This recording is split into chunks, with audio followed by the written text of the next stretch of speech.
start our study session. Summer, will you call the roll, please? Commissioner Patterson? Here. Commissioner Norwood? Here. Commissioner Baker? Here. Commissioner Roberts? Here. Commissioner Stallings? Here. Commissioner Dennis is not present, and Mayor Mason. Here. All right, you have a quorum. Okay. Item number 2, at the Commissioner's request, discuss any item of concern on the regular session agenda. Is there anything on the main agenda tonight that you want to talk about? I thought I would talk just briefly about 8.1, just to update the commission, and we can talk about it again when we get there. 8.1 on the regular session is about approving a payment for $18,029.22 to the Department of Wildlife Conservation. This is related to the wastewater upset back in May, and it was something of a surprise for us. Didn't realize that we would have a second agency hit us, but Melissa dutifully looked up the statutes, and they had the authority to fine us for the fish, and they did count a whole lot of fish, something like 55,000. I think the letter's attached to the agenda, so that is the fine. We have had a conversation with the company involved and told them that this is going to be passed on to you, and we're in the process of revising our document that we've given them already. So I know Melissa's been in touch with them or their representatives. So I wanted to bring that to your attention, and certainly happy to answer any questions now or during the meeting about that. Okay. Yeah, don't kill any fish, right? No kidding. Pretty expensive. But, okay. Anything else? Anything else on item 2 you want to discuss? No? Okay. Item number 3, study session or study items. 3.1, discuss recent house fires that have totaled homes, including discussion on the dilapidated houses and demolition process. And I think this is Mike Schatz and Scott Garnett right there. So I don't know who wants to come up first or at the same time, or... Yeah, this is an effort by the team to help inform on a more holistic basis what happens when a home burns, from the perspective of the fire department's going to be the one that deals with it first, and so he's going to talk about that, and then our effort to work together closely to help code when the time comes to do what has to happen, which is the house has to get fixed or demoed or something. So. Yep, thank you for the effort, and Mike, take it away. Yes, sir. So I promoted about 3 years ago to fire marshal, right about the time Scott moved to Enid here. And we've continued to try to work pretty closely to stay in constant communication on statuses of homes that we encounter. So like for us, our primary causes of fire that we respond to are electrical in nature, some form. I would say another issue that we encounter is just either housekeeping or cultural issues or educational type issues. Poor housekeeping, poor decisions, that would possibly be another issue that we encounter fairly regular. So if we get a structure fire that has pretty significant damage, my guys, we pretty much have a standing order to just email the property inspectors with the code office and try to expedite the process a little bit, so they know as soon as we've had a fire that we've got a damaged property, and it's not sitting there for 3 months before somebody in the public brings it to their attention and says, hey, this is an eyesore. So we're trying to kind of circumvent things and make things run a little smoother.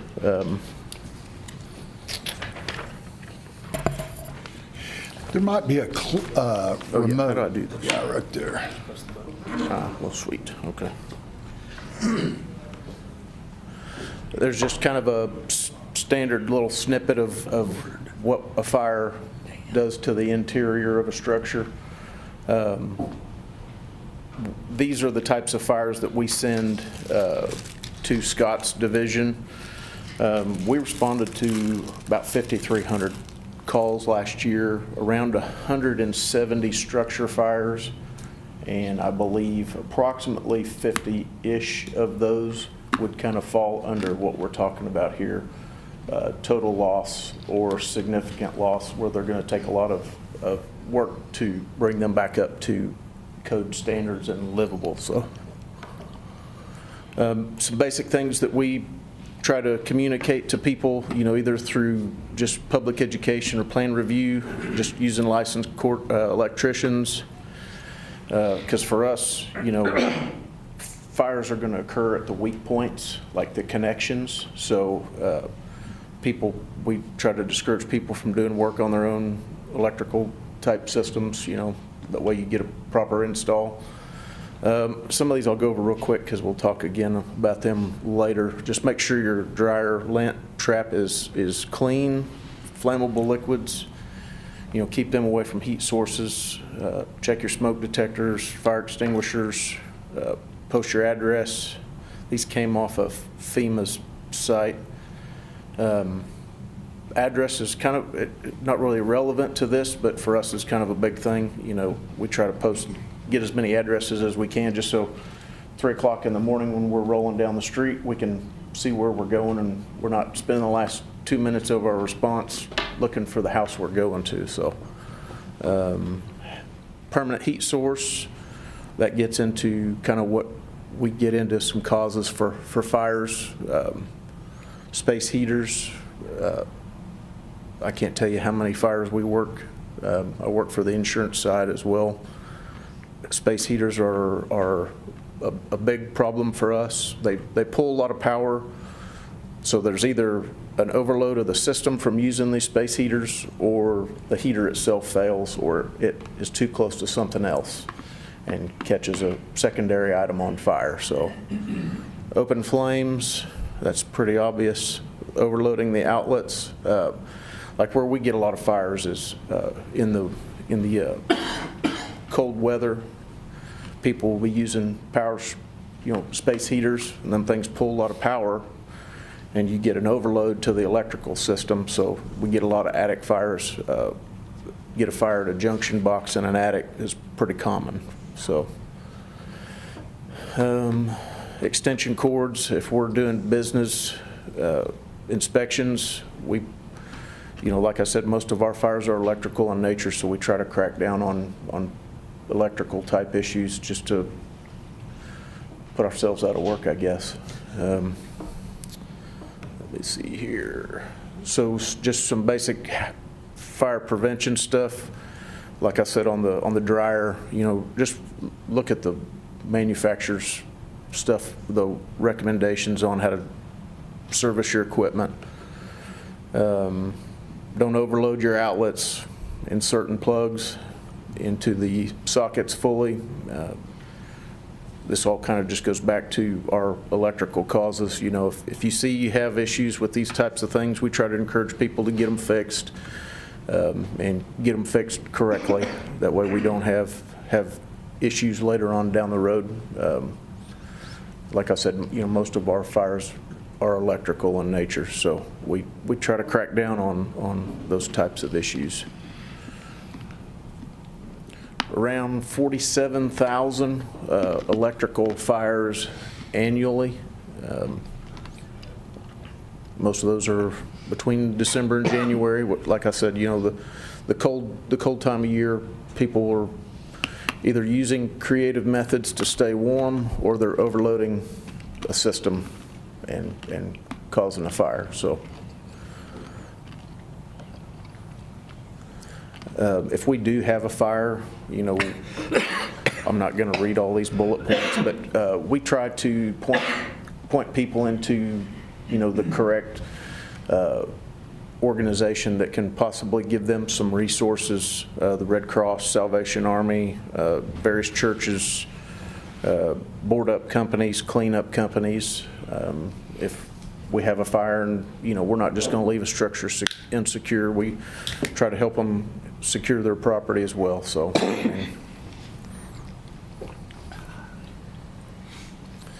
a lot of times it gets into whether they have insurance or not.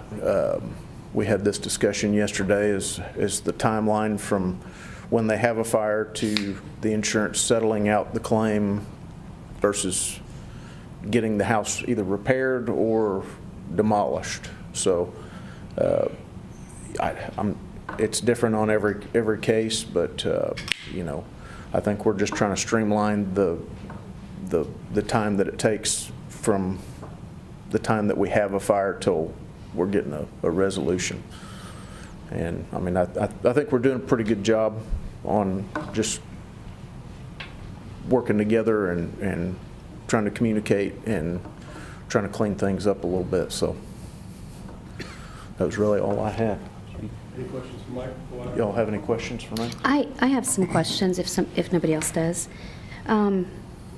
If somebody's in a rental property and they feel like they're in an unsafe situation because of electrical outlets or whatever, if the landlord doesn't take care of it, who can they call to get an inspection or get some help with that situation? So the fire department, we basically just do commercial. I'm not sure what our authority would even be on residential type enforcement, but they do have residential inspectors. We try to stay out of the residential realm as much as possible. If there's more questions, I can come back to that one. Okay. Yeah. Well, yeah, go ahead and answer that one. Yeah, go ahead. So our property inspectors, they can follow the International Property Maintenance Code, which what we have to do there is we have to get a signed document that says we are allowed it to enter the property. And what we'll do is we'll go and do an inspection on it. And then we'll submit to the owner a letter of minimum housing, which we'll kind of talk about a little bit more later also. But that will be the list of those electrical items that are unsafe, that aren't up to code. They'll have to get those corrected within a certain amount of time before we can do it. So it would be calling my department for the residential, his department for commercial issues. Okay. I think they could also, Jackie, couldn't they also reach out on a fair housing complaint if they have an issue with their landlord? Maybe talk to Lorinda. She would help them fill out or direct them to the HUD website to report the issue to HUD as well. So several avenues to try and help. Okay.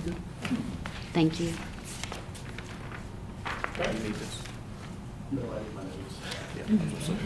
Mr. Patterson, did you have any other That was it. questions? Hey, can I ask, do y'all still go into schools like the elementary and kind of bring them up to date on some of this? Because they probably see things that mom and dad do that if they knew that it was Yeah. not safe, they might work towards that. Yeah, we still annually do Fire Prevention Week, and we put out educational stuff for Okay. around 3,500 kids a year. Kindergarten to third grade, we hit all the Enid public schools every year. So, yes. Okay, Why don't you good. tell them, isn't Sparky the Wonder Dog involved in that? Yeah, whoever the low-ranking guy is. Yeah, we should have brought Sparky. I would have had to wear him tonight. Any other questions for me? Not right now. Thank you. Okay. So once they've gone through everything and insurance is getting involved and the house fire's out, it's safe to enter, well, as safe as it can be, we'll step in. One of the things that I do want to point out before I kind of go into this one too much, these are points that are along, it doesn't show a flow chart. This isn't an exact 1, 2, 3, 4. This is we may start here, we may have to start here, we may have to start here, depending on the severity of the fire.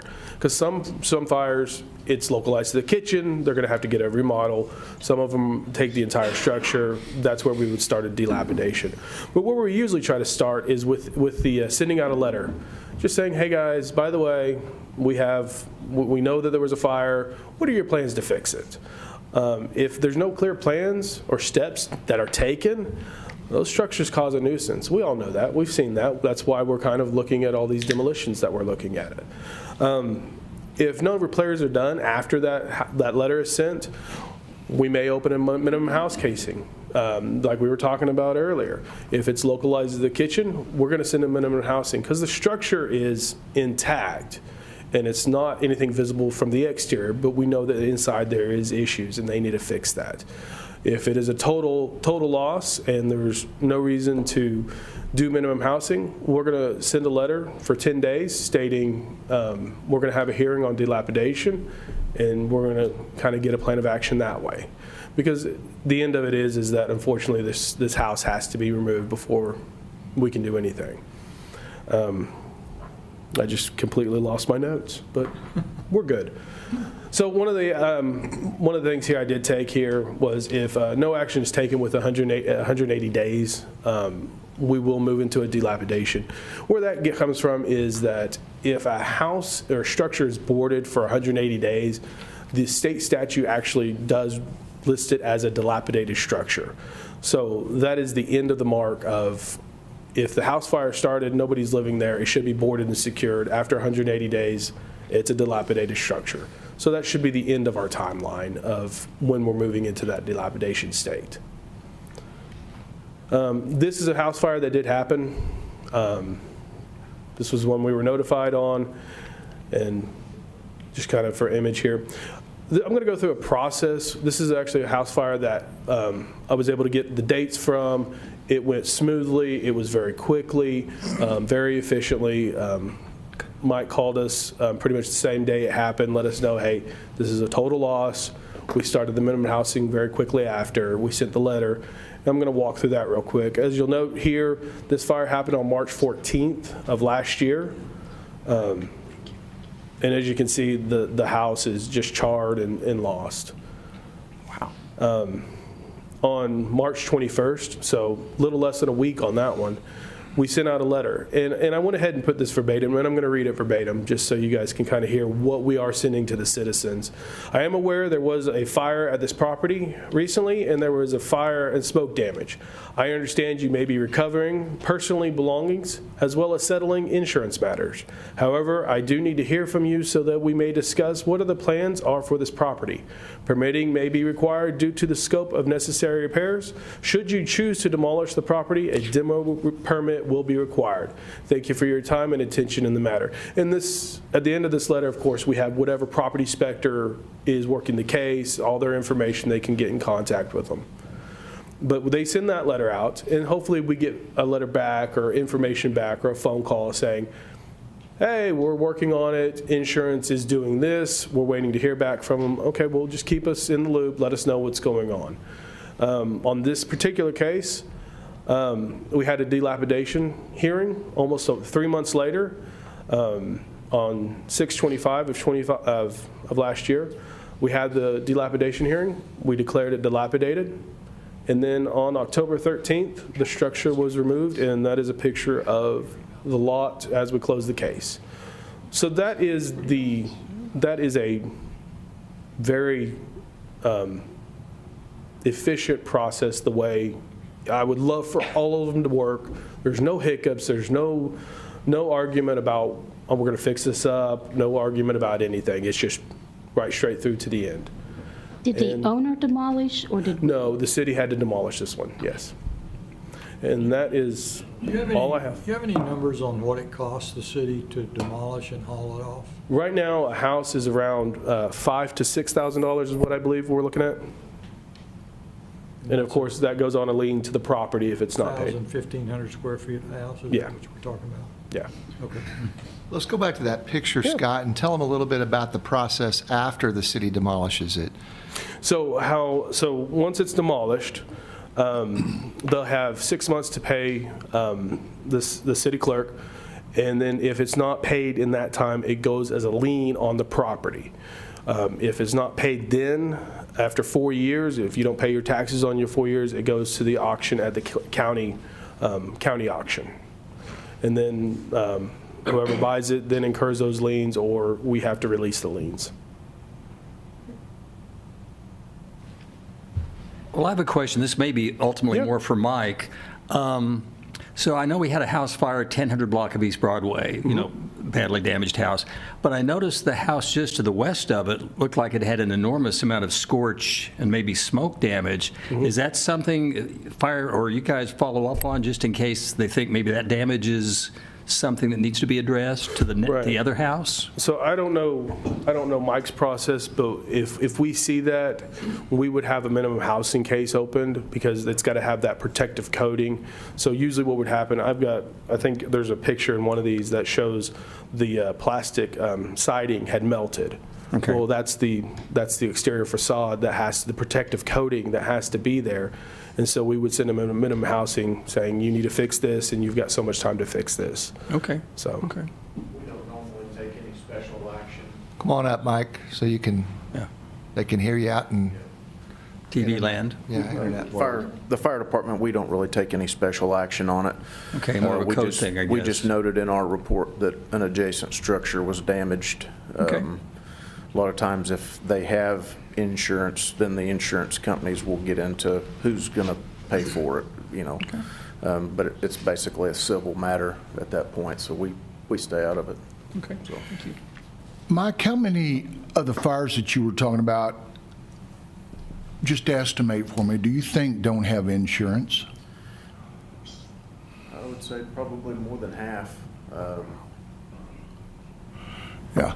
So when that fire happens and it burns the siding off the house next to it, if they don't have insurance on their house, the other people don't get paid either. Correct. And if they have insurance, theirs will take care of it, but then they will subrogate against the other person that caused the fire, their house caused the fire. Problem is, they probably have nothing to subrogate against. I do these on the side, like I said, for insurance companies, and I've never had an insurance company subrogate someone that didn't have insurance. Right. Because they look Yeah. at it as, well, they don't have enough money to have insurance, so they probably don't have enough money to pay a suit if they were to win one. It's just always been interesting to me how we require liability insurance on a vehicle to go up and down the road, but we don't on a house or on a commercial piece of property where the public goes into and could get hurt, you know? So, I don't know, it's just always been interesting to me that we say that's okay. Well, I really hope that the public had a chance to watch this video and take some of these preventative tips and put them into practice. I think just recently in the last few months, didn't you guys have a structure that caught the adjacent building on fire as well? So there were two of them. Recently, yes. And like you said, Mayor, I hope that people see these tips here and figure out overloading these electricals and space heaters and, figure out different solutions to heat their home. I worked 2 of them this weekend, overloading electrical. I did want to point out that most of these slides were pulled, like he said, straight from the FEMA website. So I've got on here, it says visit usfa.fema.gov is one of the places that if the general public would like to go and get more information, it is there. Scott, can you show us that first burned out house that had the breaker box, the problem? And tell us about how you can use your judgment to move forward on dilapidation case sooner, because I think, certainly in my judgment, that one's beyond minimum housing. Right. So what would you do in those cases? You this send them a one- letter, you'd find out what they're going to do, and Right. So what I'm looking at on this one, and yeah, I would have done it. You can see the charring on these beams here, and this is where if the homeowner is adamant that it can be fixed, I'm going to say fine, hire an engineer and tell me that, because my opinion is that it can't be. I've had one in the last however long I've been doing that, I've had one actually come back and say, all they have to do is replace these beams and it's fine. All the other ones are like, nah, it's not worth it. So that's that step I would take. And like I said, if they're adamant. The other way we're looking at it is, if a structure costs more than 50% of the house to repair it, that's usually another good sign that it's going to be dilapidated. What you're looking at on this one here is with all the charring, all that electrical wire will have to be redone. that's substantial in itself. And then you start thinking about. And when you say redone, that's pull the whole runs, right? That's Yeah. running home runs. That's Yeah. putting probably a new breaker box. That's just about everything. Yeah. And especially from, I don't know the extent of the rest of the house. I assume this one wasn't localized, but I assume that the wiring in the entire house would have to be redone. And then you look at plumbing being PVC and PEX and all that stuff. You're going to have to you're better off just demolishing and starting back over, because even the foundation may have been damaged during the fire. Other questions or concerns, comments? Well, I just want y'all to know, I appreciate y'all working together. I know we've really been trying to address some of these and make sure that those don't go on for years anymore. And I like the fact that as soon as we have a fire, we notify code and we can start that process. We don't want to take anybody's property, but they can't leave it like this either. You know, it's a danger to everybody else that's around there. So with that being said, I do appreciate y'all working together. One small question. If somebody is working with insurance and they're just, obviously, we all know our insurance sometimes takes quite a while, is that taken into consideration? Yes, with anything, I mean, we were kind of discussing this, how long should it take? And for some reason, 6 months has always been a window for mine. But if you're living next to a house like this for 6 months, we need something. And I think at that point, I want to ask the insurance company, hey, just let me know that you're actually working with them, making sure I'm not just getting told stories. And so that's kind of how I would address that one. Well, and at some point, too, Mary, you know about the insurance business, but I think that some insurance companies are easier to work with, some pay off. There could be questions about how much it's going to pay, but the questions about the coverage should be pretty simple. It just comes down to what are the provisions of the policy and what will they pay. And even if the insurance company doesn't pay, they typically, I think, make some kind of offer and the homeowner chooses not to or takes legal action. And we have to weigh, and I can think of a couple over the years, houses just still sit there and the neighbors don't care after a while, and I don't blame them.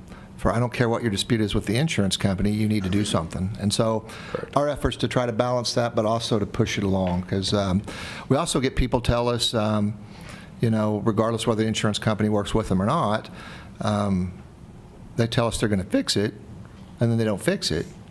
And then they might have gotten paid, and they go away, and then we're still stuck with a problem. So we balance a lot of stuff there, and but we are trying to work together and trying to move with more speed and urgency on these type of issues that happen that put a house in some kind of, either it needs to be total or it needs significant renovation. Correct.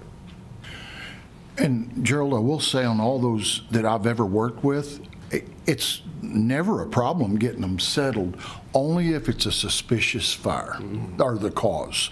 And that's where the problem comes in, when there's an accelerant that shouldn't have been there, or, well, you guys know better than I do. So that's the only time that it takes a long time to settle one out. Hey, and Mike, on that, can you speak to that a little bit? Your division does investigations. So if there's a question about how the fire started, don't you write your opinion at some point and share that with whoever wants to know? Yeah, if we investigate a fire, we do a report on every one of them. We don't release those to the public. They can get just a generic report from us. But our fire investigation reports, we do a report on every fire. And we can also relay some information over to insurance investigators as well. There's Arson Immunity Act type letters they can provide us to where we can exchange information. OSBI, if you submit lab results for ignitable liquids, most of the time it probably takes 2.5 to 3 months to get results back from them for ignitable liquids. So it can be kind of a process, if you get into something like that.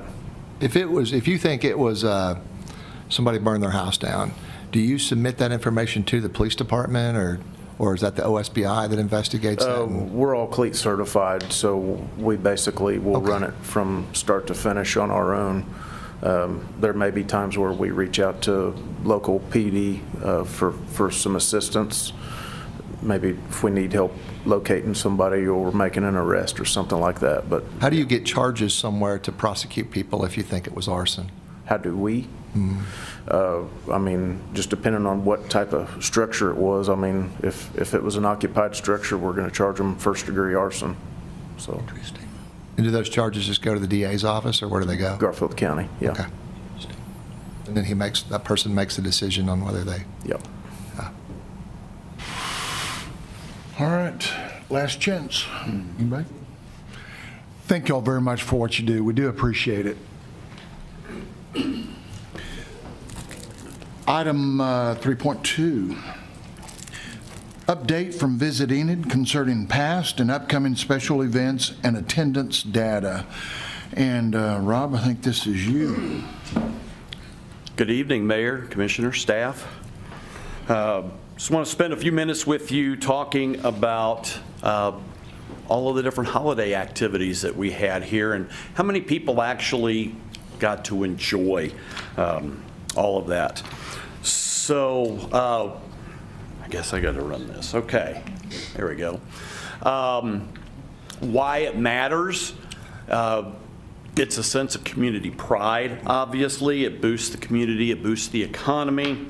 We do use Placer AI to gather a lot of this information, and it's very important that we use data to drive our decisions instead of just saying, oh, well, this is it because I know it is. Well, no, the data shows that it is, and therefore we just make a lot more a better informed decision when we have the data that backs it. So we'll start off with Enid lights up the plains. Oh, there's the low man on the totem pole right there in that picture. 8,800 visits for the kickoff event this past year, the night after Thanksgiving. The average dwell time, how long people stayed, those 8,800 people stayed for an average of 73 minutes per visitor. And as you're going to see with the other activities that we have, these are local events. These draw local people. We get a few from the outlying areas, and even then, they're close by communities. There's Garber, there's Waukomis, Ringwood, Hennessy, places like that that are close, and they'll come to enjoy the evening. And then they head back home at the end of the evening. But 70% says a majority of the attendees, 70%, according to Placer AI, came from the Enid area, Enid proper. Now we get to the one. That was the following night, Saturday night after Thanksgiving. And this one drew 3,100 visitors. Now you'll remember it was very, very cold that night. Much colder than what they normally see. Our numbers traditionally between Enid Lights Up the Plains and the one are fairly close. But this year, 8,800 to 3,100. And not that it's a competition, but we do see mostly the same amount of people go one or both nights. For the season, they had over 24,000 visitors, 1.21 visits per visitor, so people went down there more than one time. They were down there for an average of 48 minutes, which means I'm sure they got to see one of the light shows, if not more than one, at the top of the hours. And 71% were from Enid proper. And again, the cities that also attended include the same ones I mentioned before, but also Pond Creek, O'Keene, Collinsville, Mino, Blackwell were the ones according to Placer AI. Okay, holidays on ice. Very strong attendance, 12,400 total visits, 10,500 unique visitors. over the season. Again, the majority, 75% of the people that took advantage of going ice skating came from Enid. And again, they stayed, 52 minutes and were there more than once for the most part. So again, the numbers are pretty much the same as far as where they came from and how long they stayed. What is a unique visitor? One that comes one time. So, yeah, you get into a different classification when you go more than once. So, Christmas in the Park, 2,600 people went through the park that night, December 20th. And again, the community engagement was high. 52 minutes is how long they stayed. And this one was even a more Enid focused. 84% of the people that went through the park that night were from Enid, and again, that's not a bad thing. It is quality of life. That's what our office is involved in, is just trying to do the best things, quality of life. And so these are very worthwhile activities to help our community just feel better about themselves. I was asked to present where attendees went before and after, and the top destinations are in the column on the left, and the popular chains are on the right. And just in case you're not sure of the names of the actual shopping centers, Sunset Plaza is there at Cleveland and O&K, and that's where Hobby Lobby is. Enid Crossing is Garriott and Oakwood, TJ Maxx and PetSmart. Land Run Town Centers where Academy is, and then Willow Plaza is where Jumbo West is. So those are where people went. Either they came from there or went there after they spent time at one of our holiday activities. Now, this has nothing to do with the holidays, but it was a significant number, and I wanted to include this just because I had the chance to be in front of you tonight. We were awarded the 2025 NJCAA Women's D1 National Soccer Tournament. It was held the third week in November out at Advanced Soccer Complex. And that, according to our economic impact tools, brought in nearly $950,000 in economic impact for the city of Enid. It provided 160 jobs, approximately 1,215 rooms. Total visitor days at our hotels were 2,793. And the local tax ROI, we paid a bid fee to get this tournament here of $6,000. We got back just in local taxes over $43,000. So another big event, big sporting event for Enid that, and the NJCAA was extremely thrilled with our complex, with the people, the way the tournament was run. So keeping our fingers crossed that we will get them back at some point. So here's some of our updated and upcoming events and conferences in 2026, and we're already working into 2027. Of course, the World Series.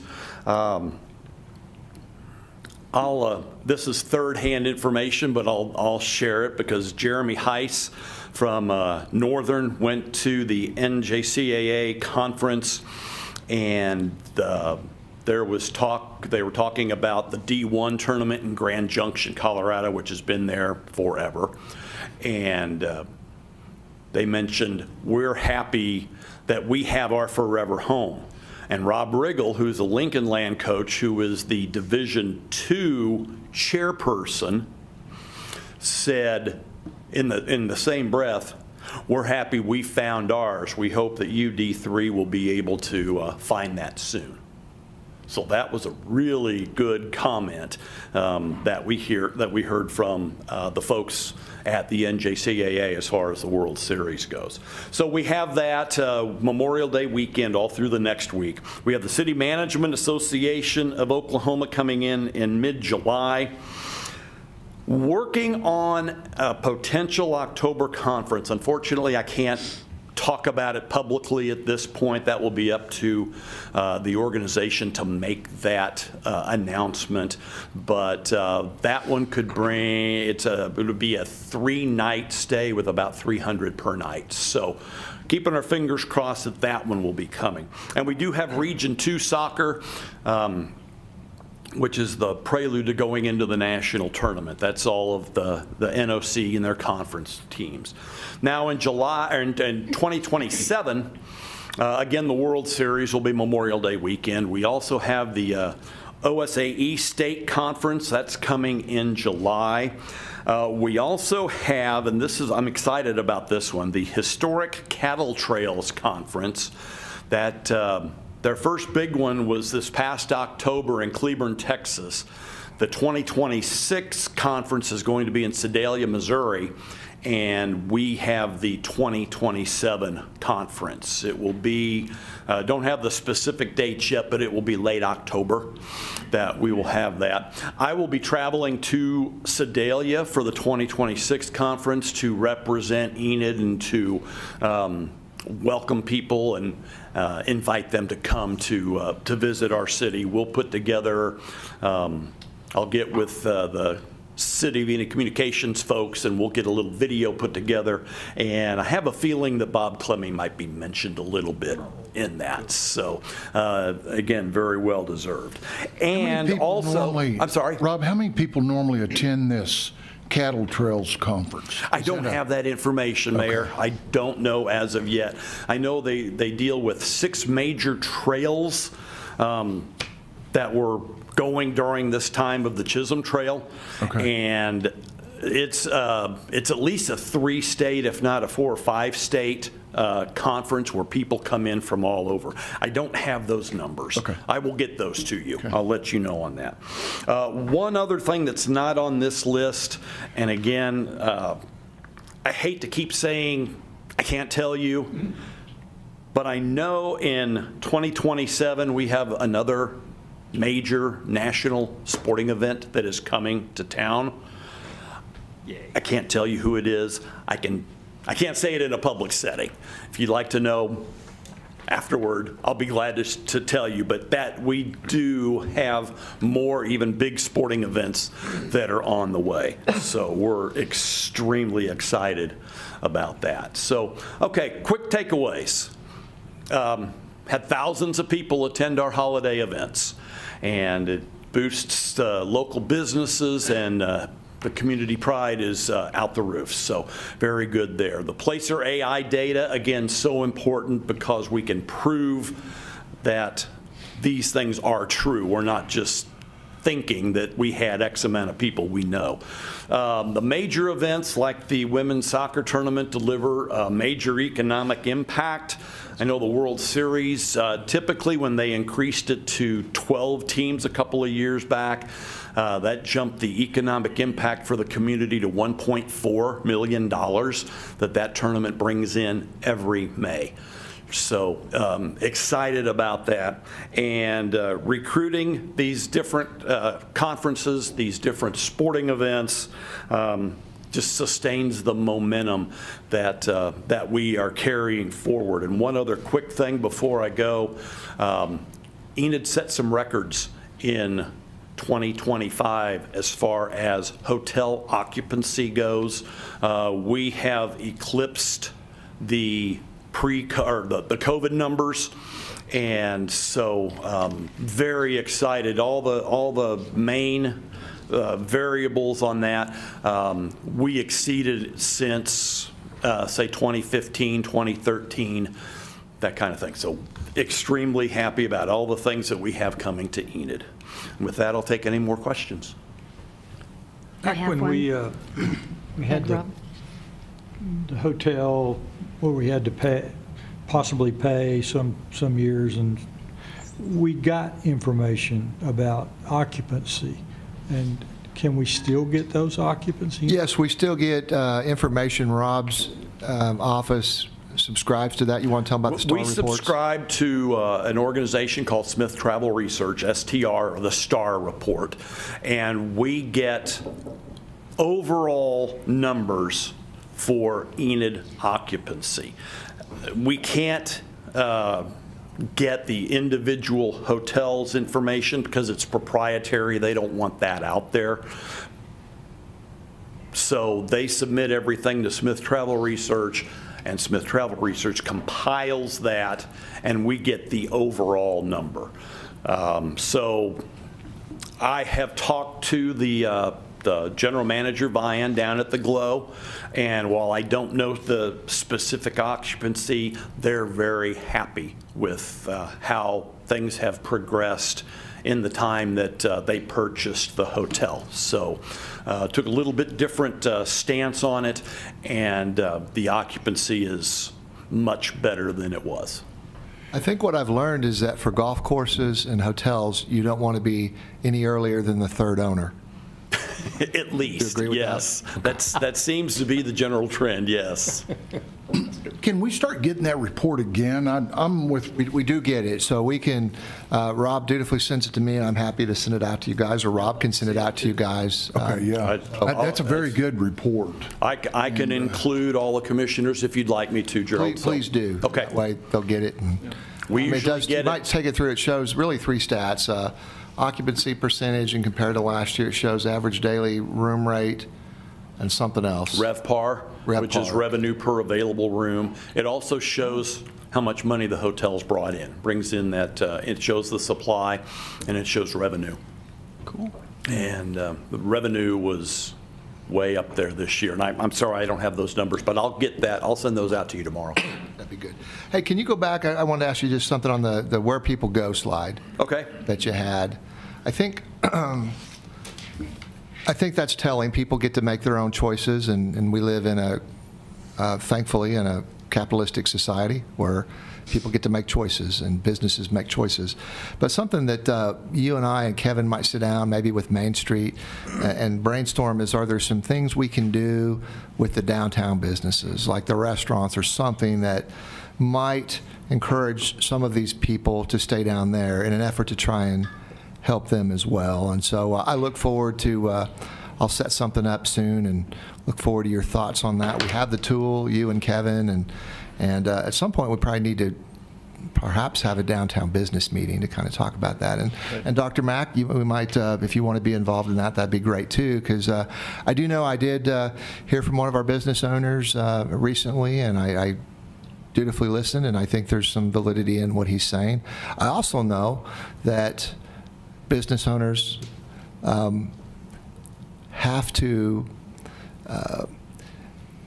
business owners could always benefit from a third party to take a look at what they could do better, because just like I'm at the city, and although I know that we don't always do no wrong, sometimes we do, and other people point that out to me, there's probably some things that they might be able to do that would be would be better received if it came from other people, because at the end of the day, customers get to choose where they spend their dollars. But I thought it might be good because it's wonderful. Walmart is our #1 generator, but they're going to be our #1 generator whether some people spend some time downtown or not. So I completely agree. I know we had meetings with some downtown businesses when the idea of the one was first brought up, and we tried to encourage them to stay open, but ultimately it's an individual business decision, and we just unfortunately haven't had as many businesses open downtown that I would like to see, and I think that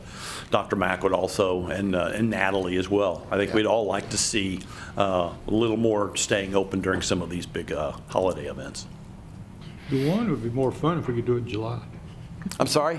It'd be more fun if we could do it in July. Well, there are communities that do a Christmas in July, so, it's something to think about. we could have a hot dog eating contest or something. There we go. Maybe the mayor would enter and we would see dogs he can eat. We have hot dog vendors here in town, so they'd be on board, I'm sure. Don't forget the dunk tank. What? Dunk tank, There yeah. would be people lined up for the dunk tank for the mayor. I'm pretty sure. I have some for good us. photos of the Yeah. mayor in the dunk tank last spring, Yeah. so, yeah. I'll just say I took in a lot of water that night.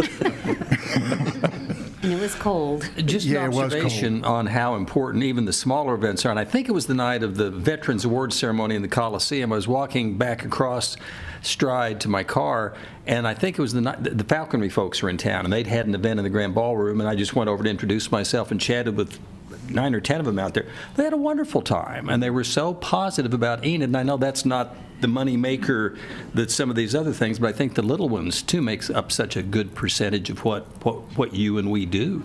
Yeah, and I can share that I know that thank you to the Enid News for all the positive they've been writing about the Chautauqua here in the last couple of weeks.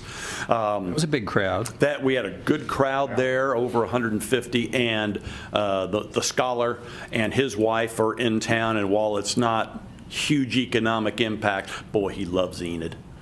He and his wife both do, and I got to visit with her quite a bit today. And so, yeah, when we get people here, and it comes back to what I've always said, it all starts with a visit. We've got to get them here.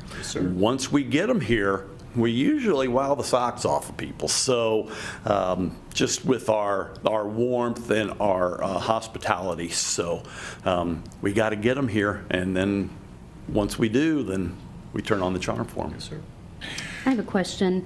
I know a lot of people have been concerned about us spending any money on building this sports complex. But if we did, would you anticipate the same kind of return of investment through sales tax if we had this giant sports complex with all these different teams coming in? Well, I know the mayor has said this, so I'll echo his thoughts. Yes, youth sports is really where the money is. It is recession-free. It was COVID-free because during COVID, kids still played ball, especially baseball, and football, because it was outside. And so, yes, those numbers, maybe not right at first because it's going to take some time to get that word out, but yes, eventually that will be a very big economic driver for us. A lot more sales tax will be brought in. And you also have to think about the potential retail that might go out there. I know there's been, I'm looking at, God, we got to have a hotel out there, and I understand that is being worked on.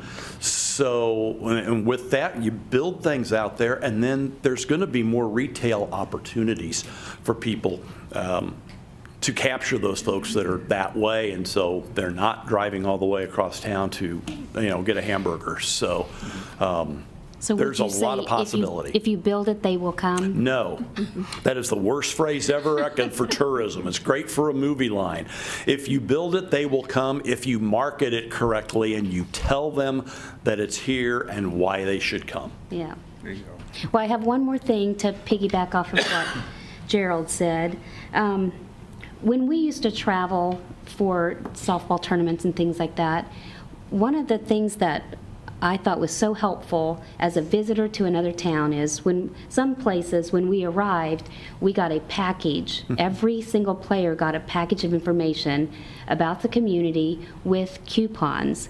And coupons for restaurants downtown would drive people from the ballpark to the downtown area. So, and it was just a nice little welcome package and a one-sheet thing where you could clip out the coupons and so. We provide the size of a business card to any of our groups that are coming into town, and it has a QR code that goes to a special page on our website, visitenid.org. It's not available to the general public, but you scan the QR code, and we have about 25 to 30 businesses on there that have offered discounts to attendees that come in for sporting events, come in for concerts, come in for sports or conferences. So, and that does get used. So that's the way we handle that. Just give them the card, they scan it, and then they see who has the discount, what it is, where they're located, and then the businesses know that if someone comes in and shows them that card, it's good to give them the discount.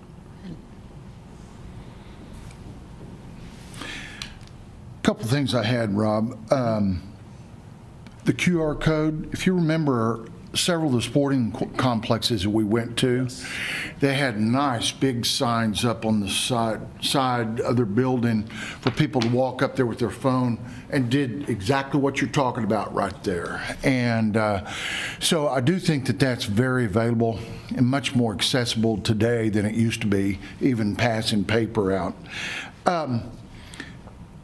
Ironically, today I was in Oklahoma City and I was sitting out in the lobby of an area, started talking to some people that, as it turned out, they were from Ponca City. I told them I was from Enid, and they said, "Oh, y'all got that big Christmas tree over there." I mean, they instantly knew about that, talked about how they'd come over, what a fun time it was. I mean, easy conversation for me, right? So, I mean, people are starting to notice that. I do think it's going to be important as we move forward to make sure that we figure out how to keep people down there after we get them here. And I'm not a marketing person. That's not my wheelhouse. But when we get them here, that's step one. We need to get them to stay in town, stay downtown even, and support some of those local businesses. So I know that initially 2 years ago I mentioned Placer AR and told them that it could be available. I mean, our merchants have access to this information and no one's going to pick it up. Right? It tells you what direction these people are coming into town from. So, I mean, if you wanted to put up advertising or if you wanted to geo-fence over certain communities, if we're getting X amount of people out of Woodward, they could do Facebook ads over there. And they haven't embraced that yet. And that's literally all done from your telephone.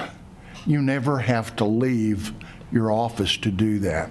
So I do think there is some onus on our business owners to think of new ways to market. And I think this is one of them that we can bring the people in, but they need to figure out how to keep them here also. Exactly. And then the last thing I'd mention, I love these numbers. I hope they keep growing and growing. I find it interesting, though. I had the mayor down at Chickasha tell me that, the big leg lamp that they have, 180,000 people show up. And they have Placer AI, too. I mean, that's where I first heard of Placer AI. I mean, it's incredible how many people are going to look at that thing. So I don't know if they've done it so long. Are they marketing it differently than what we market? I mean, I don't know what the answer is, but that's a big spread between 24,000 and 180,000. Agreed. So, I think a lot of that is the novelty, the uniqueness of the leg lamp. They found a tie to someone in Chickasha, so that's why they claimed it and had it built. While we have a 102-foot tall Christmas tree with a 20-foot star on top of it, and I'm not putting anything down by any stretch, but every community has a Christmas tree. Now, ours is bigger and brighter and does more things than most, but that only goes so far, whereas that leg lamp is just so unique. And I know the economic development director down there is a good friend of mine, and we serve on a state tourism board together. And he talks about that all the time and says it's a novelty thing. It's just, people hear about the leg lamp or they've seen the movie and there's like, oh, I can go see that. And then when they get there, the thing is huge. So, good for and it could be they're closer to OKC. I mean, there are different reasons, but, that's a lot of people coming in. And I'm certainly not putting down our Christmas tree. I think it's spectacular.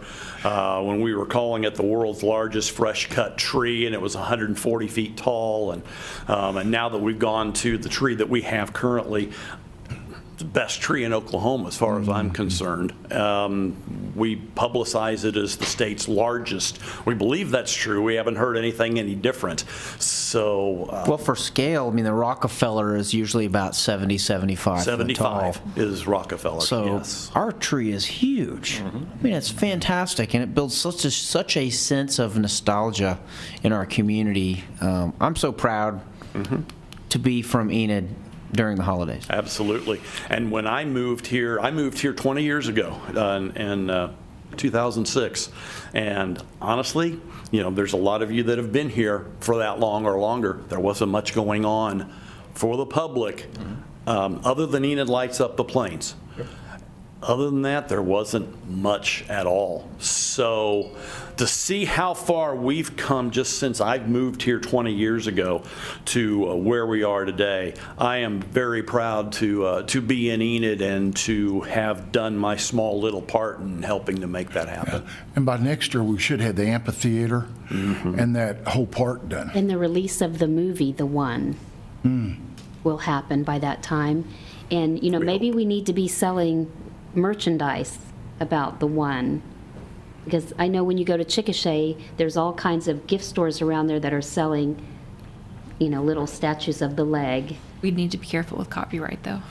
Yes. Get you the one lunchbox. Well, any other questions or I have one comments? question. Yes, sir. Something that I remember, when are they going to put the sign up on 412 and I-35 with the lights around?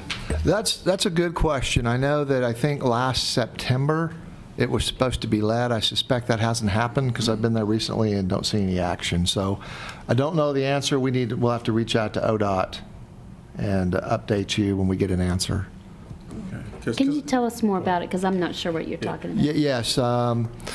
Some time ago, I'm going to say several years ago, there was probably over the years, I'll just tell stories here. Since Mike Schatz left and he didn't tell enough fire stories, I'll tell a story.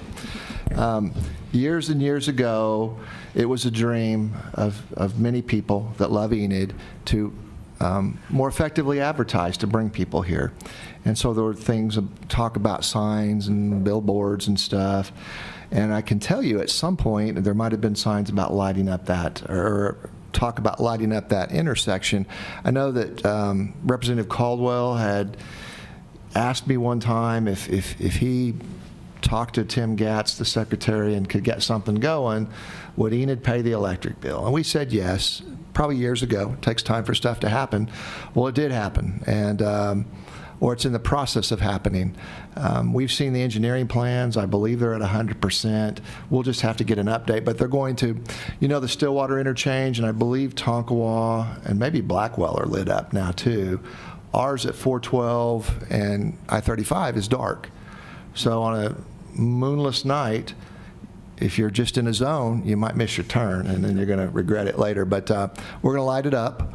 We're going to pay the electric bill, and then eventually we may talk about putting some wayfinding signs out there if we can get some work. But ODOT is doing that, and can you believe how much that costs? It's over $2 million is what I remember. So you'll be glad to know we're not on the hook for a dime. For those of the fiscal hawks out there that are listening, we're not on there for a dime. Now, we will have to pay the electric bill. I don't remember what that will be, but the good news is it's LED lighting. So that's coming. We'll just have to get an update. And but yeah, that'll be an exciting thing. I did talk to him at the time about just lighting up the side west of I-35. And they didn't really say that was an option. So we may have to unscrew some bulbs going to Tulsa. Shoot out. Yeah, that would be exciting. I know and we haven't looked into it for a number of years, but when we first started as an office, you see those big blue signs saying, "Welcome to Blackwell," and the different things that are listed. We looked into that and really pushed hard. We were told we were too far off of I-35 in order to get those, because those communities are within like 10 miles of the interstate. And so since we were farther off than that, we were not a candidate to get those. Do like Waukomis and just annex as far as you can go in one direction, right along the road, right? But Sorry, just being facetious. All right, well, thank you, Rob. I appreciate it. Thanks for that update. Thank you for the opportunity. Item 3.3, discuss amending Title VI, Chapter 1, Section 5 of the Enum Municipal Code 2024 to update language to require licenses to provide physical possession of license upon demand of peace officers to mirror state law requirements. Thank you. Mandy, I think this is you. It is. Good evening, Mayor, Commissioners. Maybe not as exciting as the holiday events that took place, but just as important. Recently, PD had reached out requesting a small change to our ordinance. You should have had a draft ordinance of the changes in your packet. The change that they had requested specifically applies to when they have a stop, you're required to Originally, currently our language only requires a person who's pulled over to display their license. And some of the officers, when they make their stops, have been running into issues where people just hold the license up to the window and don't hand over the license, which creates an officer safety issue, hanging out on the side of the road trying to read the license as being held up to the window. The state had changed the language that would require you to provide the physical copy of your license over to the officer. This change that we're proposing in this ordinance simply just adopts the state language that changes it from display to provide physical possession to alleviate some officer safety concerns. While we were in there, we're also making two small changes to subsections B and C and adding the words plus cost to the fine area. They've always had the cost assessed. This is just a cleanup issue and to make it more uniform and throughout the police code where it says, fine plus cost. So those are the changes that we're proposing. It's an officer safety issue, and that's why we're bringing that to you guys. We'll bring it back at the next meeting, and we'll request an emergency to make sure that we get this into effect as quickly as possible to alleviate those safety concerns. Do y'all have any questions? One question. Yeah. On the plus cost, is that due to a second encounter with someone? Or? No, so we have a fine, and then state law allows for a court cost to be assessed. There's also some state mandated assessments that have to be assessed anytime a fine's over $10. So it's just clarifying that language. It's always been the case that we've assessed those $60 of cost, which is what's the amount allowed by the state. Allowed and required by the state for those mandates. It's $30 for the state assessments and $30 for our court costs. It's not adding anything. It's something that's always been assessed. We're just clearing up the language since we're already in this ordinance, making a change, and the phrase plus cost was lacking from a couple places in the ordinance as it is. Yeah, I was wondering about it when I was reading it, so thank you for the answer. There was and you may not know, and if you don't, that's okay, but there was also legislation last year that police departments could ask for the license or identification of other people in the car, in the vehicle, or even walking along the side of the road. Did that pass, or do we know? I don't recall that made it through committee. I think there was a discussion on just someone walking down the road being asked to provide their license. I'm not sure that it ever made it through and ultimately passed. Okay. Any questions, any more questions on that particular item? Okay, I'm going to move on to 3.4.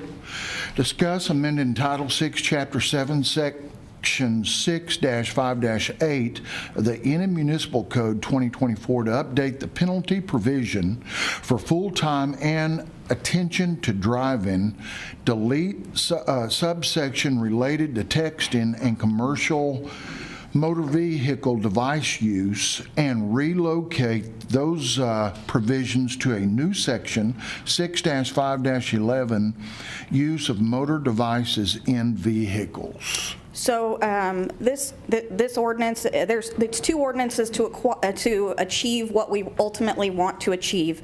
Currently, we have a title of our code where our failure to devote attention to driving and our texting and driving laws are located in our code.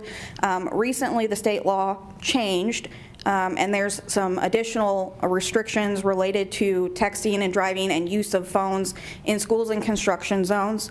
So the police department had asked us to adopt an ordinance to incorporate that while we were making the changes to that particular, to include that particular provision. It made sense to kind of delete subsections B and C and relocate those to a new section related just to use of mobile devices in vehicles, but retain the 658A, which is the failure to devote attention, in its own separate section. This allowed us to condense the definition sections instead of having 3 specific definition sections for each texting and driving related offense. We've combined that into one definition section at the beginning of that new section, and then added subsection B, which is the relocated composing, sending, reading a text message while vehicles in motion.